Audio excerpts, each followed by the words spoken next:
मुख्यमंत्री इस्तफा आज ओडिशार छात्र समाज दाबी करुछि जो भावे भौणी सौम्यश्री मानसिक शारीरिक उत्पीड़न शिकार होती प्रत्येक दिन जो भावे गोपालपुर घटना कुचिंडा घटना प्रत्येक दिन प्रत्येक अंचल भौणी मैंने छात्री मैंने जो भावे निर्यातित होती आ विरुद्ध में ओडिशार छात्र समाज मुख्यमंत्री इस्तफा दाबी करुछि एवं भौणी सौम्यश्री को न्याय देवाई आम दृढ़ भाव आम दाबी उपस्थापन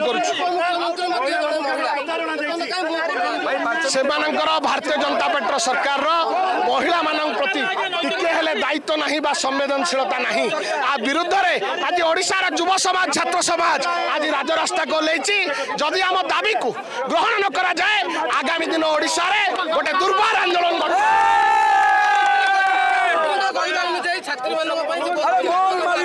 काम हैला परे तापरे प्रथमे operation successful but patient is dead आ माने कोन जत्ता बेले भौणी सौम्यश्री जीवन मरण सहित युद्ध करूचंती शिक्षा मंत्री को विवृत्तिर माने कोन।